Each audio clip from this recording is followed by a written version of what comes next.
Hello, good morning. It's Thursday. This has been a weird week. My dad died a week ago today. I just said my dad died. That is so weird. It's still just like, what? But yeah. Yesterday was rough. I have to. Well, I don't have to. I need to. I was asked to, write something if I wanted to for my dad to, not my dad, for my brother to say at the funeral in Arizona Saturday. The burial is next Saturday here in Southern California. They're bringing him back. But this coming Saturday is the actual funeral in Arizona. And so I guess it was like 4 or 5 o'clock last night, and I'm like, I need to walk this out. And I'd been listening to It's a Shame About Ray by the Lemonheads. My dad's name is Ray. And it was one of those songs in my 20s that I would play, I would think of him, and it would bring to mind his death. So, and I'm not saying that's good or bad. It's just it's just a song that's been in my life for a long time, and now I just seem to want to listen to it a lot. It is a shame. All that I've heard and all that I understand about those final days, it's a shame for everybody involved. Not shaming anybody, not saying like anybody did anything wrong, but it's just, all of it's just dark and ugly. And it was always going to be this way. There was no way he was going to go out any other way. He was going to be clawing the floorboards and trying to bring everybody with him. Like, this was like, you didn't have to have mystical powers to predict it.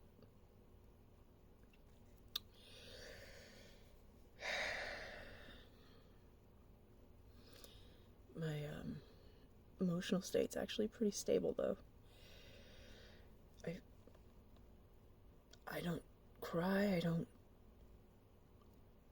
get angry, I don't feel sorry for myself, I don't feel sad, I just kind of maintain. I realize that I'm going through 2 parallel, really major life experiences right now. I'm mortally ill myself, and my dad just died, the first parent, that I've lost. I mean, I've lost a lot of people in my time, friends,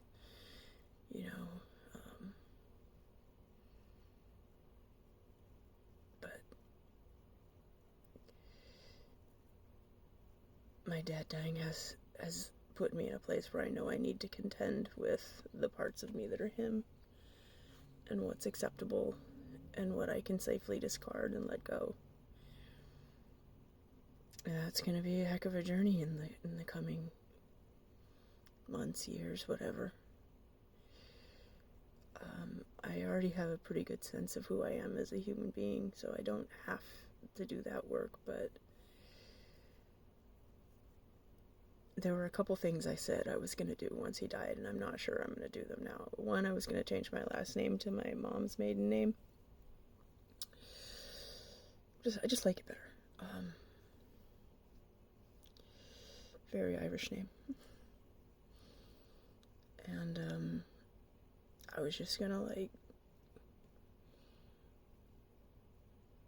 forget him, just let it all go, and alright, he's gone. And I don't think that's possible.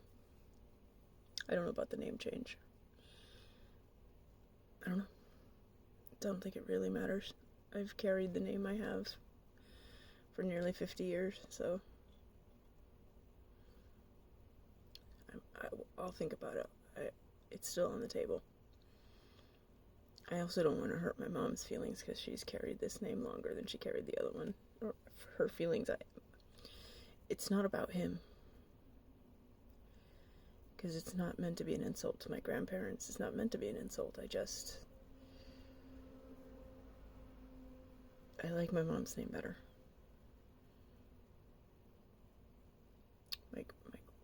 his dad's name, really. Women don't have names. We don't have surnames, unfortunately. And I'm not one of those people to make up a surname either. It's not my style.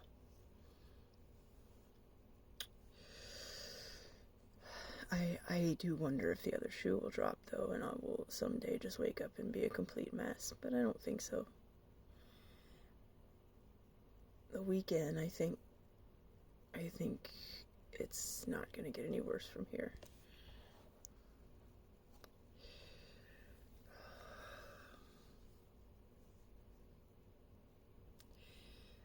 Growing up and growing old is hard.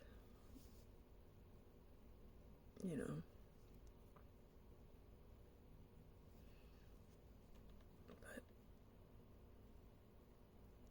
But the alternative is nothing.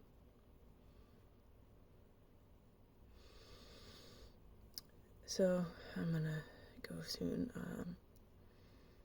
I still don't know about the jaundice. I was looking at a picture of a man before and after a liver transplant and how yellow he was versus how pink he was later, and I just don't know. I can't tell anymore if I'm jaundiced. I know I want to be cleared up, but I know I'm not fully. But also I have a lot of tanning now, and it's hard to tell. Jaundice is the symptom I'm the most worried about because the bilirubin is why I'm on the list. And persistent jaundice is bad news. Persistent jaundice and edema. Like if I get swelling in my ankles.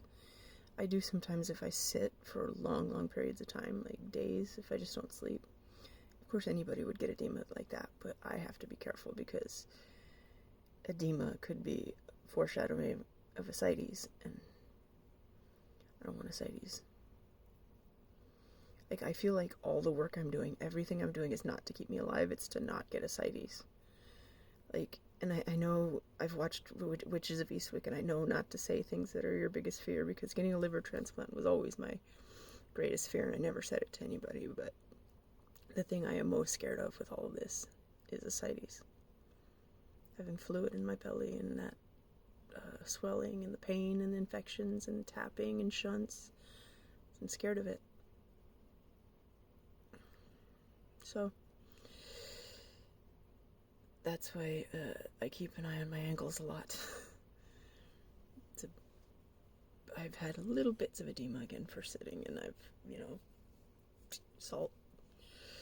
I really don't want to be on a low sodium, low fluid diet. It sounds miserable. Alright. Things are okay, and they're only going to get more okay. Knock wood. Thank you for watching, and I will talk to you soon.